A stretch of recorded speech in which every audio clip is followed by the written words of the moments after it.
Hey everybody, welcome back. This is episode number 43, and at long last we are ready to take on the Elite Four.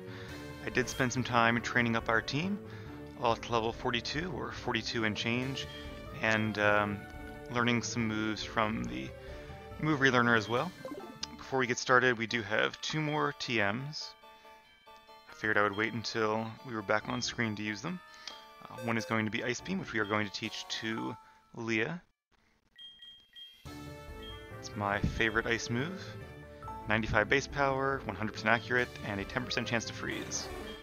And we could use some luck in this one. She did learn Hydro Pump by leveling up, but I like Surf because it's more reliable and it's not too big of a loss. You lose 25 power for 20 accuracy. So, whereas Fire Blast versus Flamethrower is a little more debatable, I would normally tend to go with Surf over Hydro Pump. And Ice Beam will be very nice coverage against grass types as well as types that are doubly weak to ice, like ground and flying or dragon and flying. And then last time we got Earthquake, which we haven't used yet. So I am going to teach Earthquake to our starter Pokemon Cherry. Cian can also learn it, but Cian is more of a special attacker. And Rod can learn it, and it's a good move on Rod, but Rod also has a very diverse move pool, whereas Cherry is a little more limited. Now, originally I was going to replace Reflect with Earthquake and keep Synthesis as our sort of status move. However, I've been thinking a lot about these upcoming battles, and I think that at least for the Elite Four, or rather the Champion, Reflect is going to be more useful than Synthesis would. So I'm going to actually replace Synthesis, and a little later on in the Let's Play I might use the move Relearner to get rid of Reflect and learn Synthesis instead. But for now, I would like to delete Synthesis, mainly because a lot of these Pokemon are going to be very heavy hitting, and will probably do more than half of my Pokemon's HP. And they probably will be faster too, so I'm really only going to get one shot at a lot of these guys. But alright, let me just do a quick recap of who we have. We have Leah the Kingdra, Surf, Dragon Pulse, Ice Beam, and Rain Dance. That is going to be her final moveset actually. The ability Swift Swim, and Holding the Mystic Water. We have Cian the Magmortar, the ability Flame Body. If we get some luck, that could come in very handy. Fire Blast, Solar Beam, Thunderbolt, and Sunny Day, also his final moveset. Actually, no, it's not. I'm going to replace Fire Blast with Flamethrower at some point, but for now, we could probably use the extra power, and let's hope we don't get any unlucky misses. Cherry knows Petal Dance, Earthquake, Return, and Reflect, which is a very good moveset. Not her final one, but pretty strong for this point in the game. Oh, and of course is holding the Miracle Seed, and Overgrow might help us out if Cherry is low on HP. It'll make Petal Dance do a third more damage. Olive the Togekiss, of course, has Serene Grace, Air Slash, Aura Sphere, Shadow Ball, and Roost. That will be her final set as well, a very good set for a Togekiss. Rod the Heracross, Close Combat, Rock Tomb, Shadow Claw, and Aerial Ace. Only Close Combat and Shadow Claw are moves I plan on keeping for the rest of the game, but Rock Tomb and even Aerial Ace may have their uses. And Swarm is pretty much useless at this point in the game because we do not know any Bug-type moves.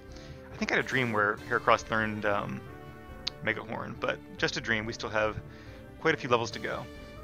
And then we have our unevolved Pokemon, Kroot the Pupitar, holding his Soft Sand. Shed Skin might be useful to get rid of any status problems, but honestly I'd much rather have Sturdy if that was an option. It's not for Kroot, it is for some rock and ground types, but that would be nice. So Dig, Rock Slide, Screech, and Crunch.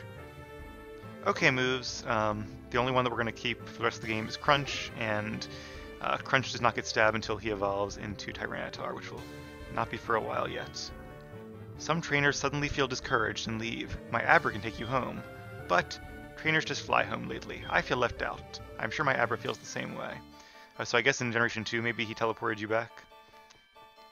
But we will not be going back. We've come this far. Time to go just a little bit further. Once you enter this door, you will be facing one of the Elite Four. They are really tough. You cannot exit once you enter. Are you ready? Be courageous and go for it. They're called the Elite Four, but it's kind of a misleading name because the champion is actually stronger. And we will face the champion directly after the Elite Four. First up, Will the Psychic User. Welcome to the Pokemon League. Allow me to introduce myself. I am Will. I have trained all around the world, making my Psychic-type Pokemon powerful. And at last, I've been accepted into the Elite Four. I can only keep getting better. losing is not an option. So, this is the same Pokemon League as the first game, but it's 3 years later, so there have been some changes. And the first change is that Lorelei is no longer here. I'm not sure where she went. On to other things, I suppose. But Will has taken her place. Now, I did put some thought into who my lead should be in these lineups, and then I got to the champion, and while I'm fairly confident of our chances against the Elite Four, there's always the chance that something could go very wrong and we could end up losing. But on the whole, I think I definitely have a good chance of winning those 4 battles. Against the champion, however, I feel like I'm about 50-50. This could very easily be a loss. So for that reason, I've decided to lead with Kingdra, hopefully get Kingdra some XP, because she will be really the crux of our team going into that final battle. So Ice Beam is super effective, not quite a knockout, but barring a crit, Psychic will probably not be a knockout against Leah anyway. Yeah, even with a crit, it wouldn't have been a knockout. Let's use Surf, just kind of switching our moves a bit, using up some different power points.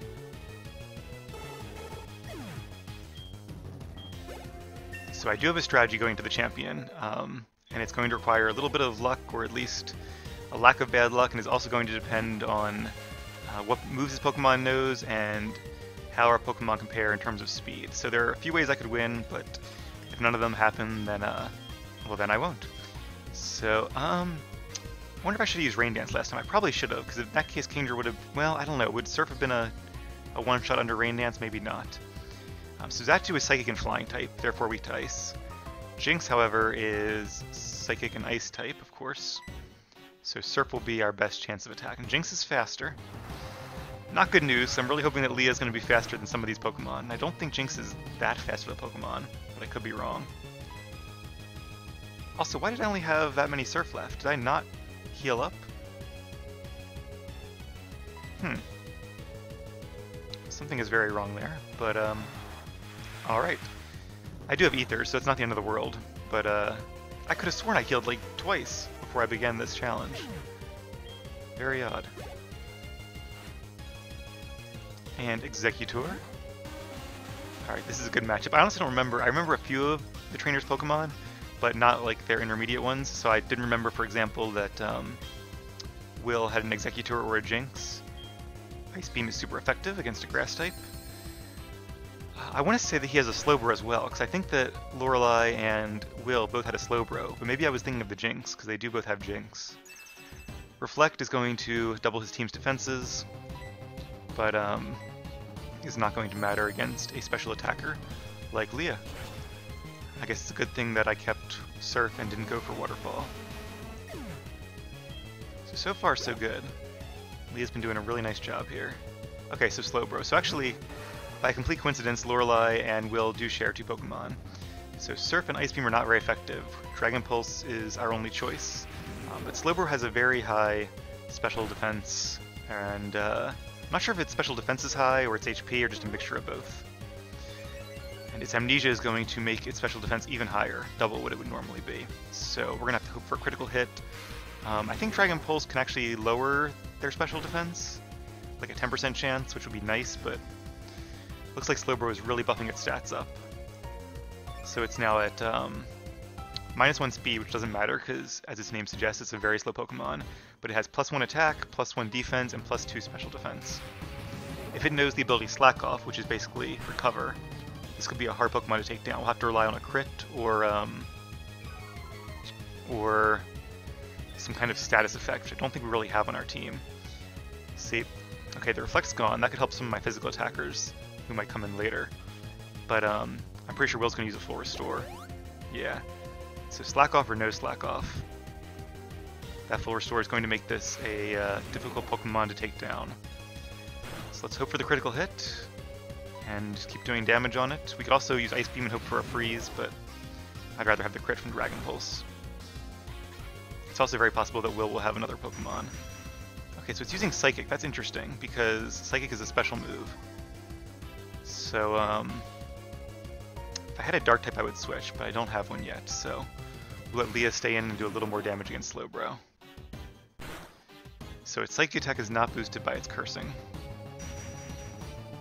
Alright, this will probably be, yep, it for Leah, but you did a great job, Leah. Took out most of Will's Pokemon. So a few options here. I could bring in Olive. I could Shadow Ball. You know what I'm actually going to do? This is a little odd. I want to bring in Cherry, who has the obvious advantage here. But Petal Dance is a special attack. And right now, Slowbro has a very high special stat. Cian also knows Thunderbolt. But that's also a special attack. Let's bring in Kroot. Because even though it doesn't get stabbed, Kroot knows Crunch, which will hit it on the physical side. Although, come to think of it, you know, I think Slowbro actually has very high defense, not special defense. I think I got it backwards because it has that shell. It makes a lot of sense that its defense will be higher. So this may not have been a good switch in. I don't think this will be a one-shot. I was clearly wrong.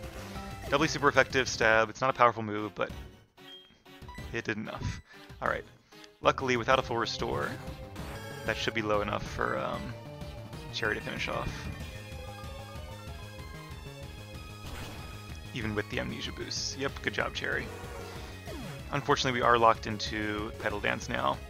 And I'm pretty sure Will's last Pokemon, yep, is another Xatu. The same level as ours, so that's not ideal.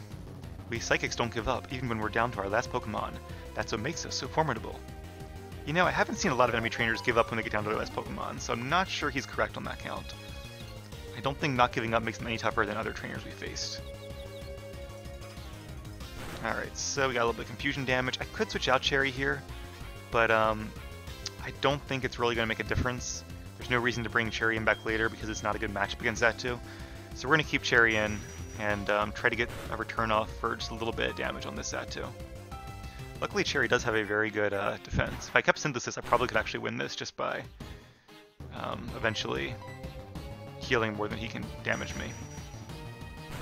The downside to that strategy is, as you saw before with Vaporeon, Xatu could always get 2 crits in a row, or could get the special defense drop from using Psychic.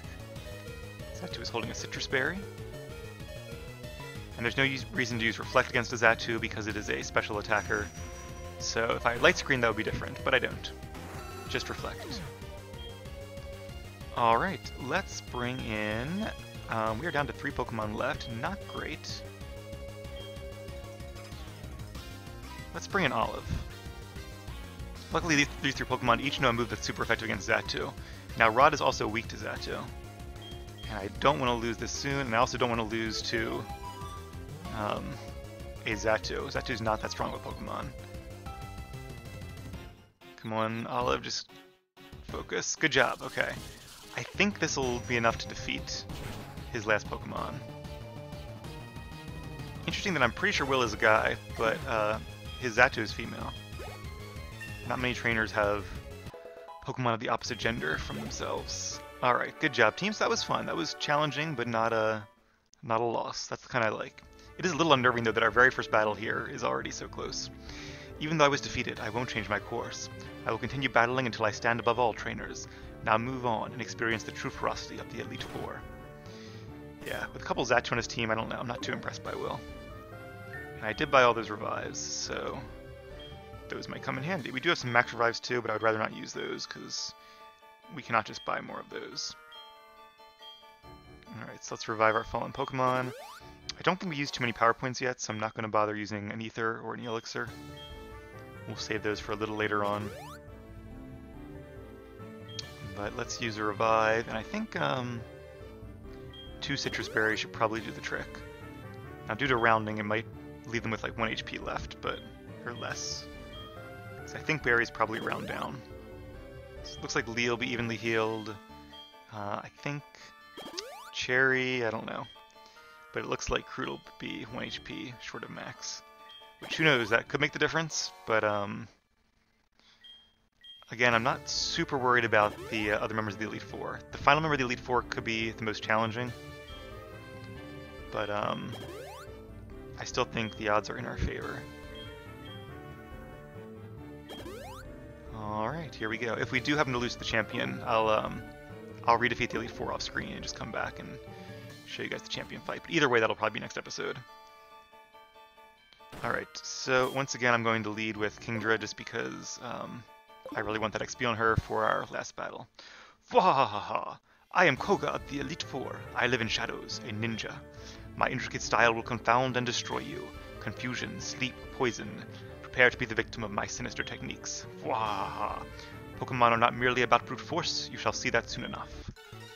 So a lot of trainers, both NPCs and real trainers, myself included, prefer using moves that just deal lots of damage. Koga is very different, and I like that they have an Elite Four member who does have a very different strategy. He's more about trying to annoy you until you just get so frustrated with the game you throw it across the room and lose that way. Xatu has pressure, doesn't it? Is that how I lost so many power points? It still seemed like a lot of surfs, or Xatu and? No, Jinx doesn't have pressure. I don't know. I think Ariados might be faster, so I'm gonna go for a Rain Dance. Nope, I was faster. Alright. Let's hope this is a one-shot then, because if it's not, that was kind of a waste of a Rain Dance. Poison Jab, that's gotta be a crit, yeah. Luckily we didn't get poisoned. That's interesting, I didn't really know the Poison Jab was around in this generation. I probably would have guessed Generation 4, but I wasn't sure if it was Gen 4 or Gen 5. Okay, nice job, Leah. Between Stab, the Mystic Water, and the Rain, that gave us enough boosted power. And we're also very fast due to Swift Swim. Okay, Fortress is very slow. It's going to use Protect just to wait out turns of my Rain Dance, which is actually smart. It's not only wasting power points, but it means that my Rain Dance is not going to last quite as many effective turns. Yeah, in retrospect, I probably should have used an Ether for Surf, but hopefully that won't cost us the game. Now, Fortress is a more defensive Pokemon. Yeah. But it's more on the physical defense side than the special defense side. Still, it's not as squishy.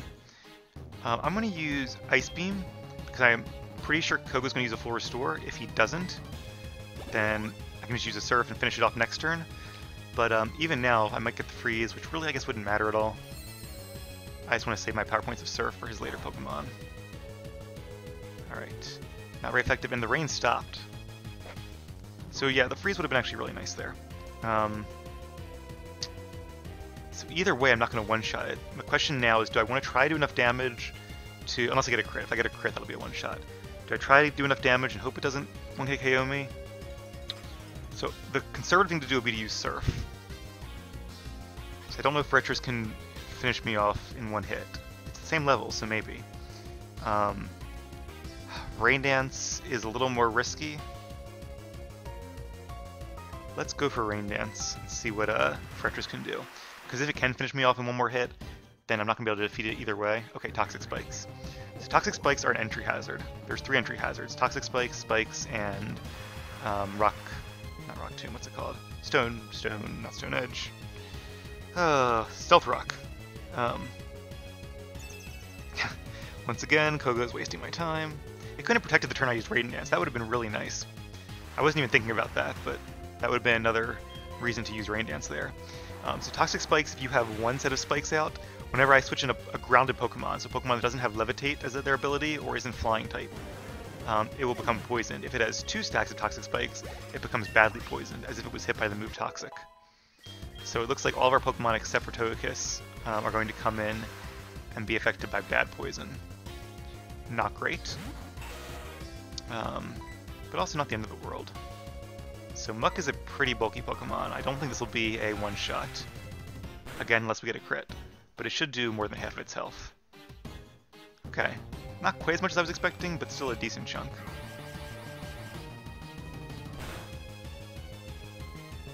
Alright. So again, Leah did a really good job. I don't want to bring in Magmartar because of the rain.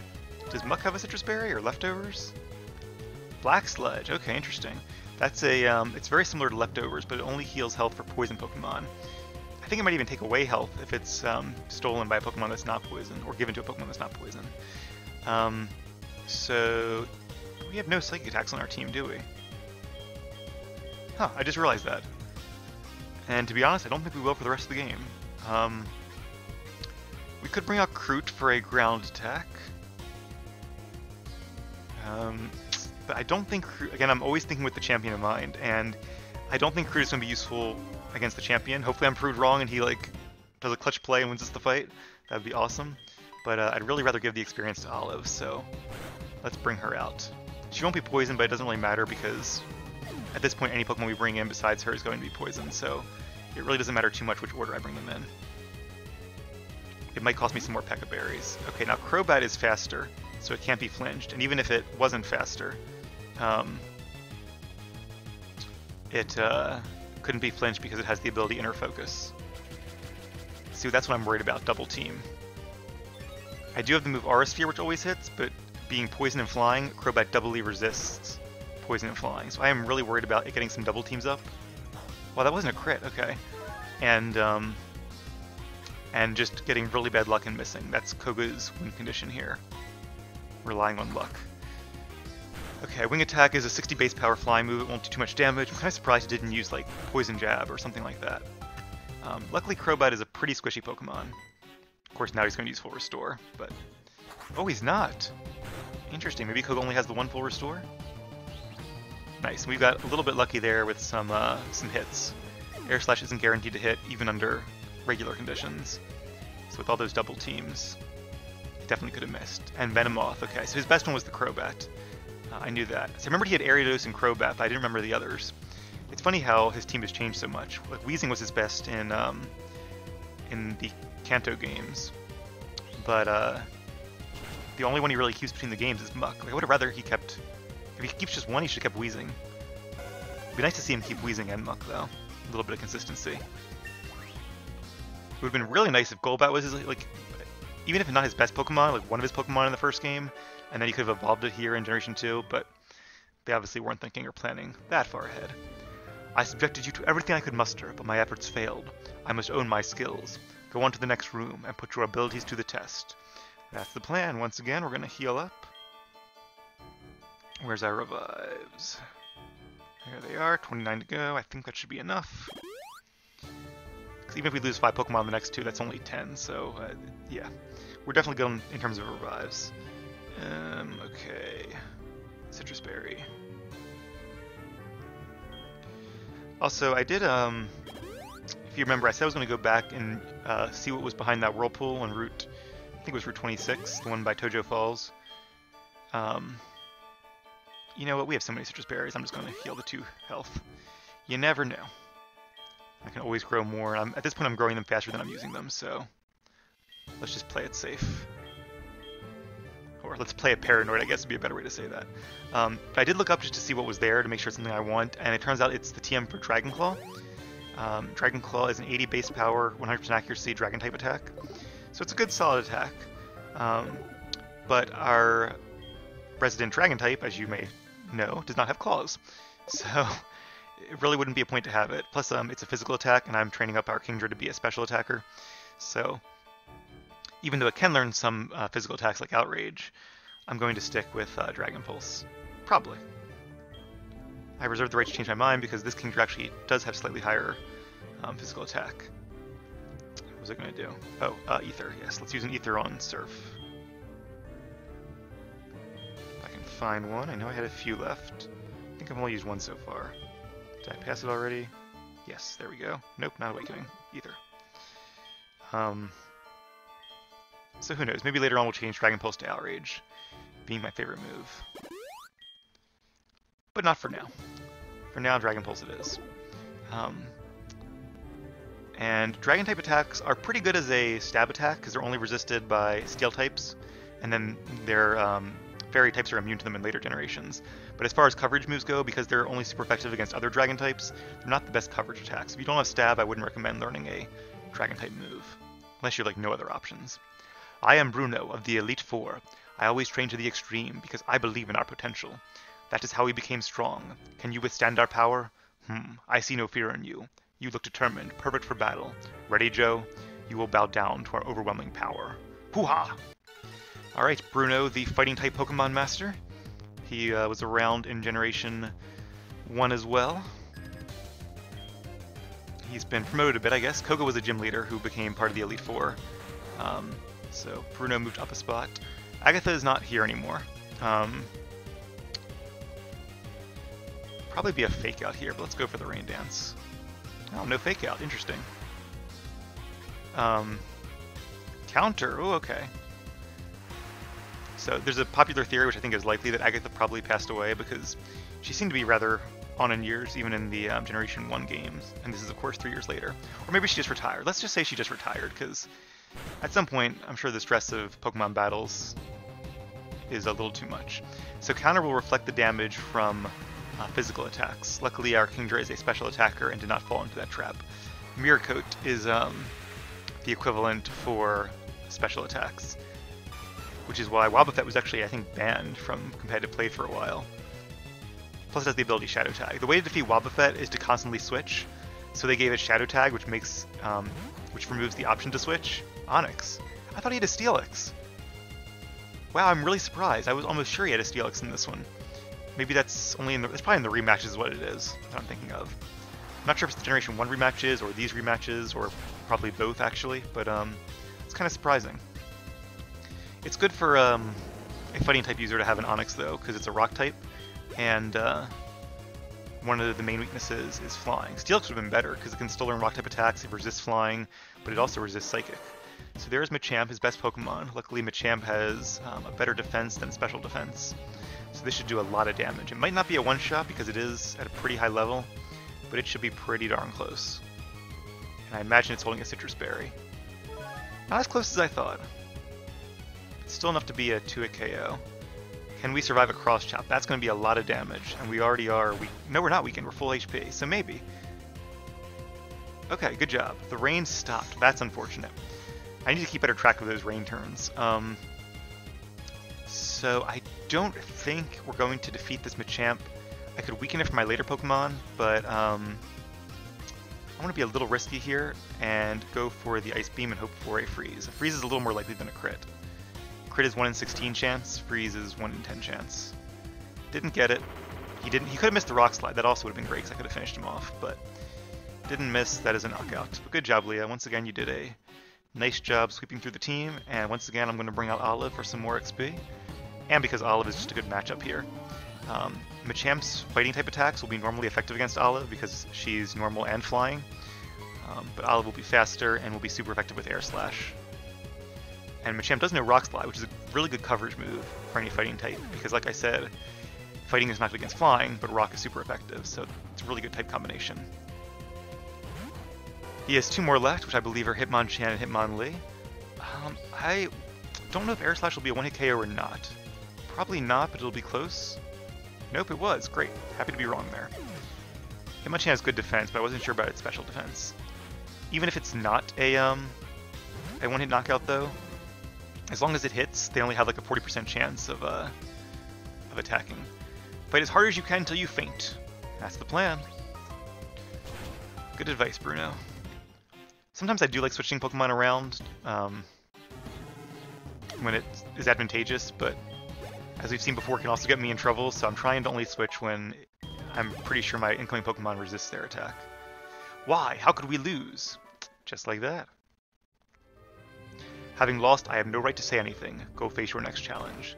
It's a good point. A lot of Elite Four members give you more advice, but it's like if they lost, then why are you taking their advice?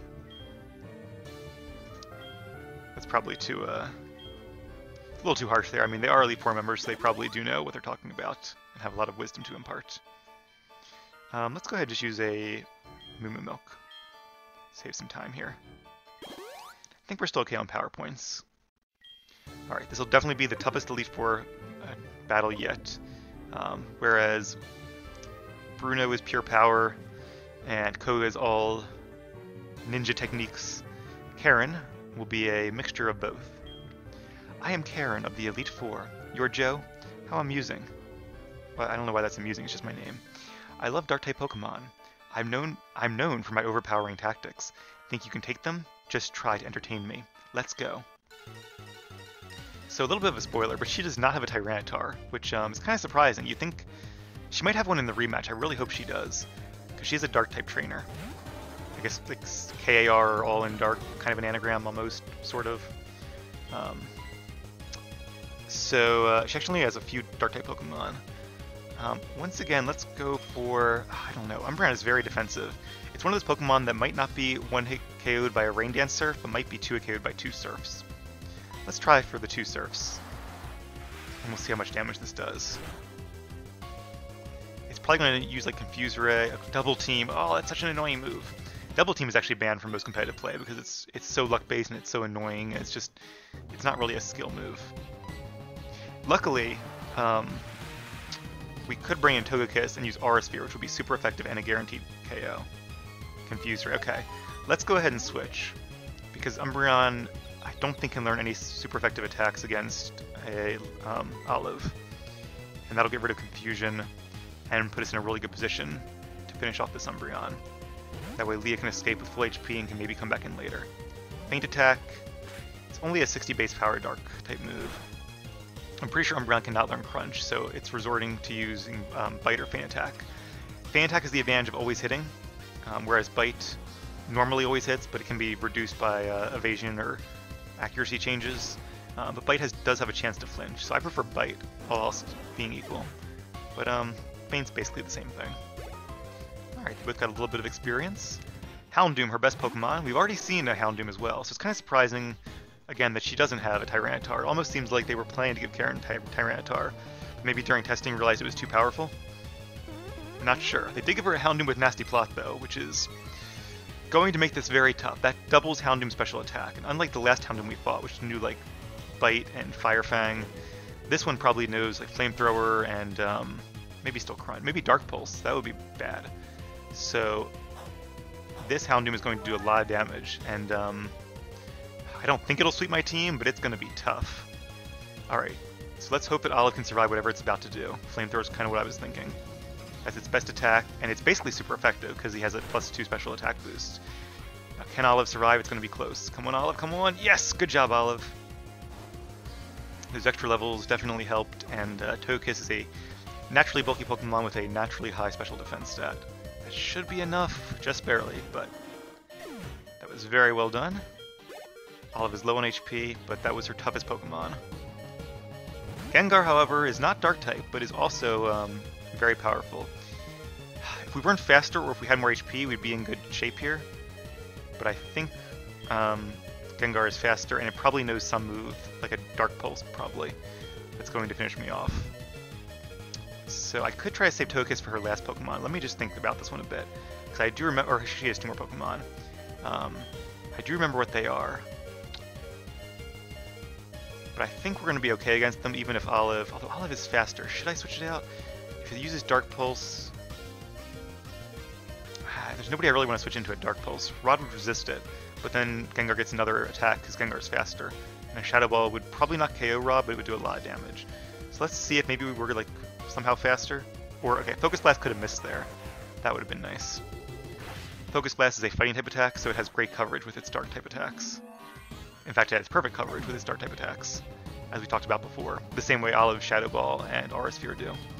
Aura Sphere is, in my opinion, a much better move than Focus Blast, though, because Aura Sphere is 90 power, and let's bring in Fruit. You know what? Let's bring in Leah, because I really do want that XP. And we're going to be slower, so might as well use Rain Dance. Focus Blast, not Shadow Ball. Shadow Ball would have done more damage and is more accurate. That's not a smart move on her part. So Focus Blast is 120 base power, 70% accurate. Aura Sphere is 90, and not only is it 100% accurate, it's a guaranteed hit. So yeah, it doesn't seem very bright on Karen's part. We'll probably use a we will use a Max Elixir on Leah going into the final battle. She's been doing a lot of work so far and is low on HP for it. Alright, so barring a crit, I think we can survive this. I'm really surprised Gengar didn't use Shadow Ball. I assume it knows Shadow Ball. Maybe it only knows Focus Blast and Dark Pulse, and that's why it's using its best attack, but... I know Karen's like a Dark-type user, but if she taught her Gengar Dark Pulse over Shadow Ball, that was just not smart. Yeah, unfortunately, she does have that full restore. That's going to hurt here. What I was saying before about Wobbuffet was that it can learn Counter and Mirror Coat, so it can reflect any attack as long as you're smart with it. I used to really enjoy using Wobbuffet to defeat like my friends and other people I played with. Good times. Alright, let's use up. Doesn't really matter that much. Let's use Surf, why not? Thankfully, because of the Rain Dance, we are faster. And the Rain Dance will expire here, but I think we're just going to be naturally faster than her last 2 Pokemon. And then we should also be super effective against both of them.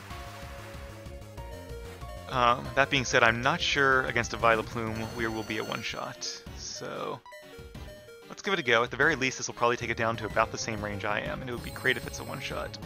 In fact, I probably should have switched there, because that would have given Leah enough XP to hit another level going into the last battle. If we don't get KO'd this time, which we will, I would have switched just for that experience. Oh, we didn't! Good job, Leah. Okay, Vileplume cannot... I know what I just said, but I wasn't expecting to live. I already didn't think it through, one of the two. But Vileplume cannot learn any priority moves at all. So there's just no way for me to... I might as well use Ice Beam. There's nothing that can happen bad here. Like even in Gen 1, the programming allowed every move to have a 1 in 256 chance of missing. Just by a glitch in the programming, or the way that the formulas worked. I'm sorry, frog in my throat. I'm so choked up to win this.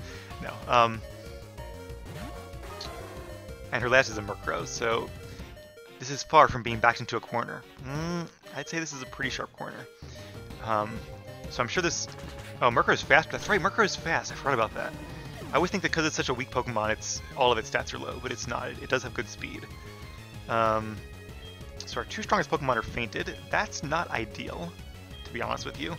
Especially because Cherry and Rod are both weak to Murkrow's attacks.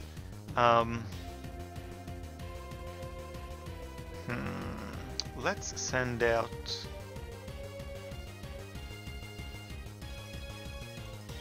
Basically what I'm thinking here is who do I want to maybe get some XP for going into the final battle.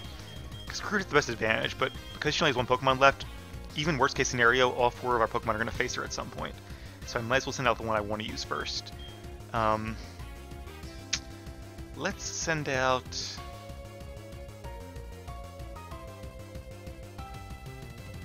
This is tough. Let's send out Cian.